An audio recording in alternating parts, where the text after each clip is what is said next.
এখন 64 ও 65 নম্বর পৃষ্ঠার যে মায়ের সঙ্গে ব্যাংকে যে অধ্যায়টি রয়েছে সেই অধ্যায়ের অঙ্কগুলির সমাধান আমরা করব।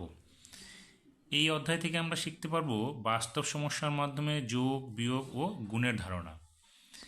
এখানে বলেছে আজ বাড়ি রং হবে, তাই আমি মায়ের সঙ্গে ব্যাংকে গেলাম। মা 5,000 টাকা ব্যাংক থেকে তুলল। মা সেই টাকা থেকে 1,300 টাকা দামের দুটি রঙের কৌটো কিনল। বাড়ি এসে 600 টাকা রঙের মিস্ত্রিকে দিল। হিসেব করেই দেখি এখন মায়ের কাছে কত টাকা রইল। তাহলে এই অঙ্কটা আমরা কীভাবে সমাধান করব?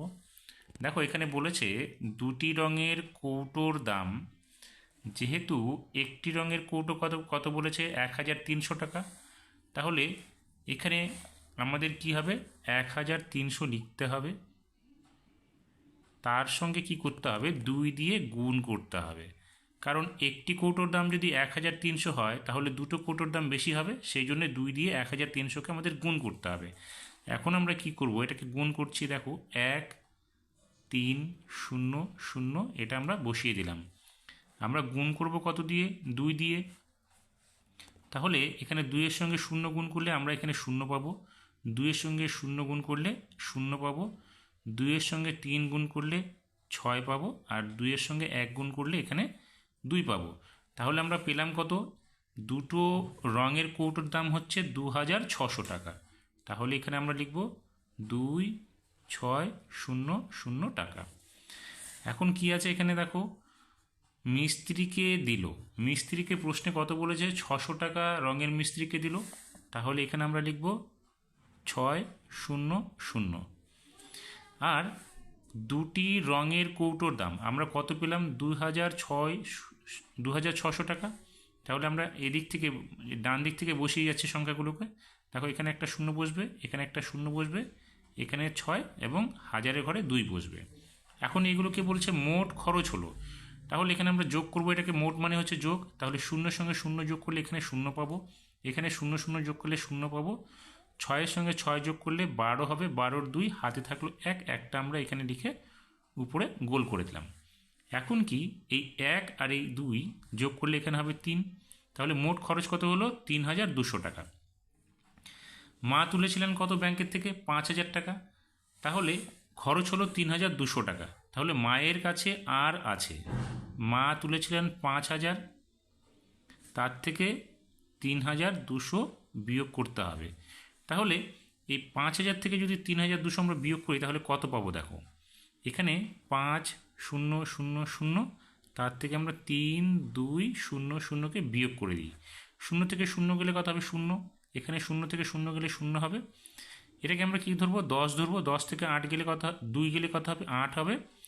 এখানে যে 1 নিয়ে আমরা 10 ধরেছি, সেই 1টাই 3-এর সঙ্গে যোগ করে দিচ্ছি, তাহলে কত হলো? 4। 5 থেকে 4 গেলে 1 হবে। অথবা আমরা এই শূন্যটাকে কি করব, 10 ধরার জন্য এইখান থেকে আমরা 1 ধার নিয়ে নেব। তাহলে এখান থেকে 1 ধার নিলে এখানে কত হবে? 4। তাহলে 4 থেকে 3 গেলে আমাদের 1 হবে। তোমাদের যেইভাবে পছন্দ তোমরা সেভাবে করবে। তাহলে এখানে কত থাকলো মায়ের কাছে? 1,800, অর্থাৎ 1,800 টাকা। তাহলে এখানে আমরা লিখব 1,800 টাকা। এবার কি বলেছে? মা বাকি টাকা থেকে প্রতি মিটার 60 টাকা দরে 12 মিটার পর্দার কাপড় কেনার জন্য দাদাকে টাকা দিল। এবার মায়ের কাছে আর কত টাকা পড়ে রইল হিসাব করে দেখি। তাহলে এখানে বলেছে 1 মিটার কাপড়ের দাম, তাহলে প্রতি মিটার 60 টাকা করে বলেছে। তাহলে আমরা লিখব 1 মিটারের কাপড়ের দাম 60 টাকা। আমাদের কিনতে হবে কত? 12 মিটার পর্দার কাপড়।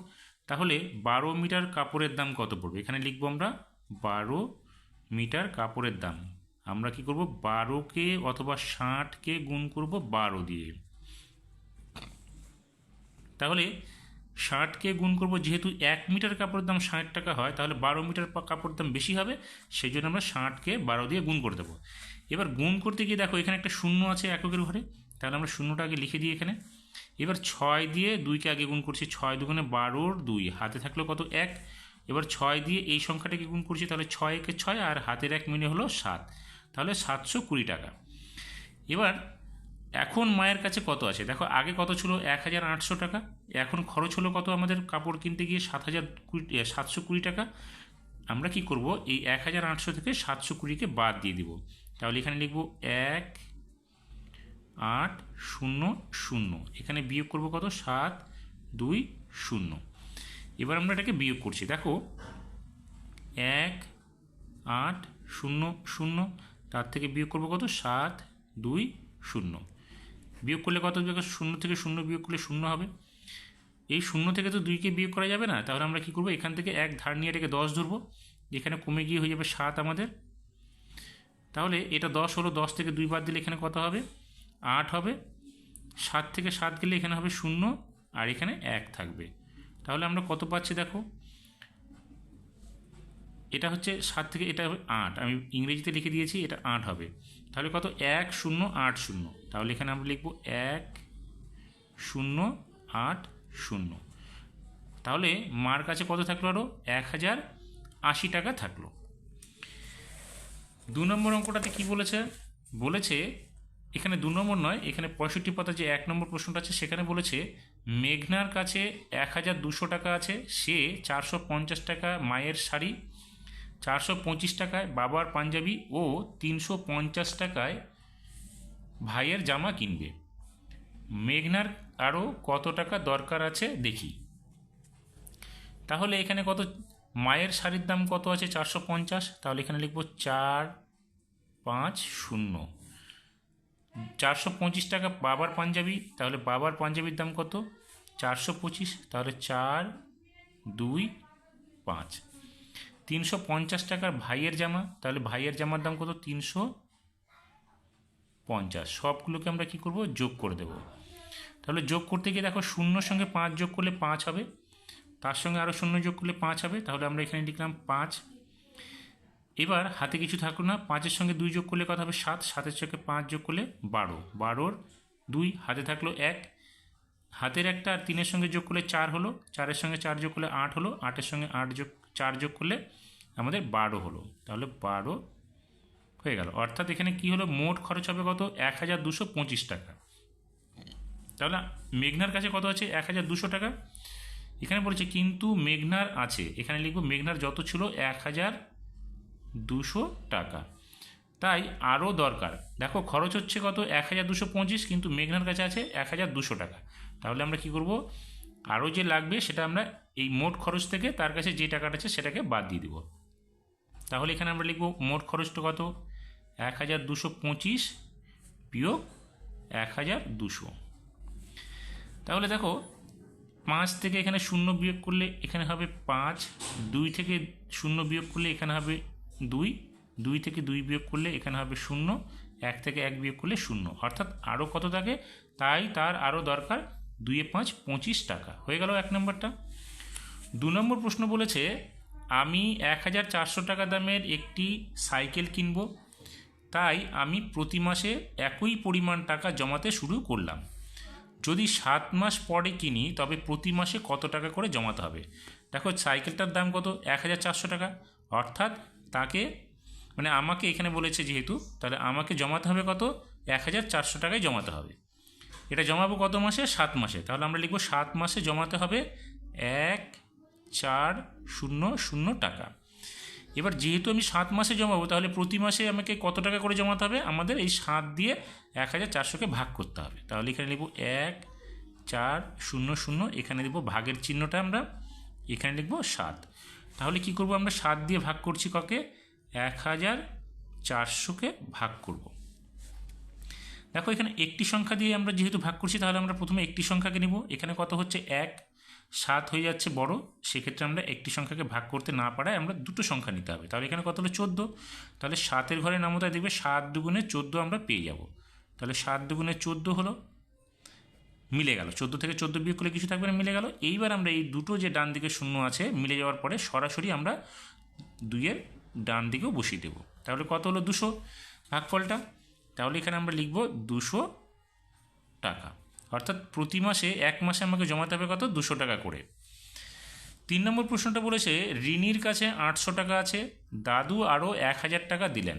রিনি মোট টাকা দিয়ে 9টি একই দামের গল্পের বই কিনলো, একটি গল্পের বইয়ের দাম কত হিসেব করি, নিজে করতে হবে এটা। তাহলে আমরা কি করব, রিনির কাছে যে টাকাটা ছিল এবং দাদু যে টাকাটা দিল সেই দুটো টাকা আমরা একসঙ্গে যোগ করে নেব, করে যেহেতু 9টি বই কিনেছে ওই টাকা দিয়ে, তাহলে 9 দিয়ে আমরা মোট টাকাটাকে ভাগ করে দেবো, তাহলে প্রতিটি বইয়ের দাম আমরা পেয়ে যাব।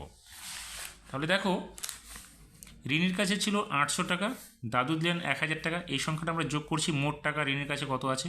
তাহলে 0 0 যোগ করলে এখানে 0 পাবো, 0 0 যোগ করলে এখানে 0 পাবো, 8-এর সঙ্গে যোগ করলে এখানে 0 যোগ করলে 8 হবে, এখানে 1 হলো, অর্থাৎ মোট টাকা কত হলো, 1800 টাকা।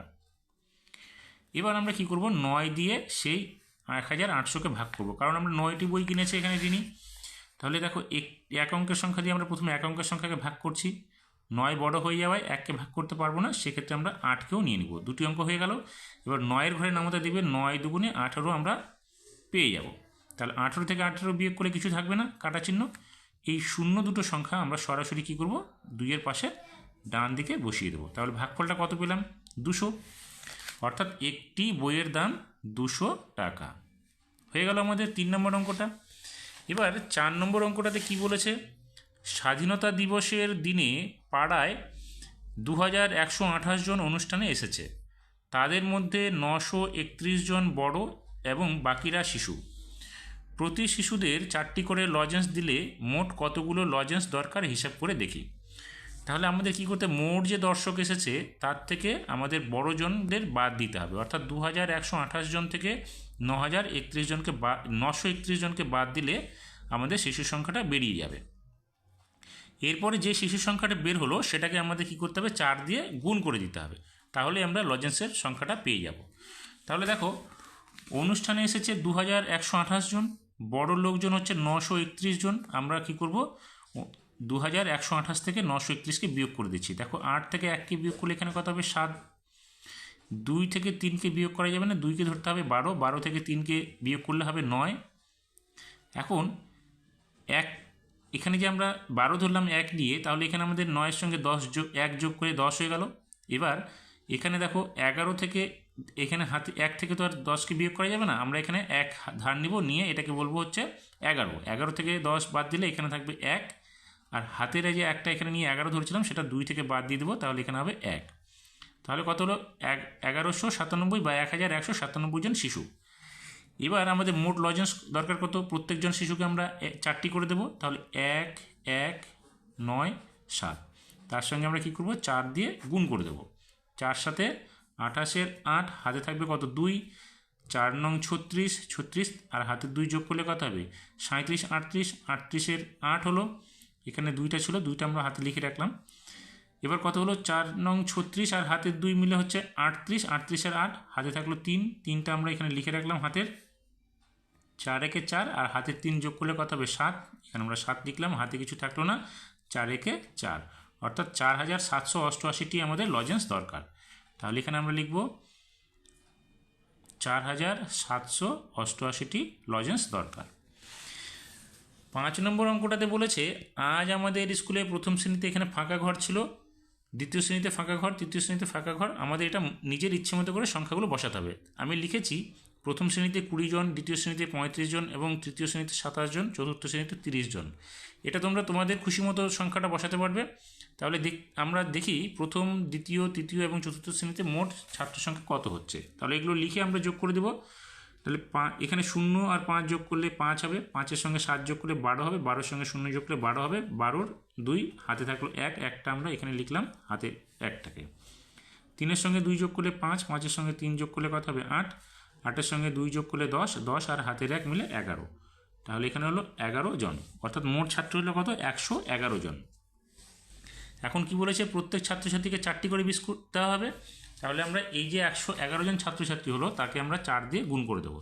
তাহলে 112 হলো, 112কে আমরা 4 দিয়ে গুণ করব। তাহলে 4 দুগুণে 8, 4 একে 4, 4 একে 4, অর্থাৎ 448টি বিস্কুট দরকার। তাহলে মোট বিস্কুট দরকার 448টি। এইভাবে আমাদেরকে 64 এবং 65 নম্বর পৃষ্ঠার যে অঙ্কের সমাধানগুলো রয়েছে সেগুলো করতে হবে।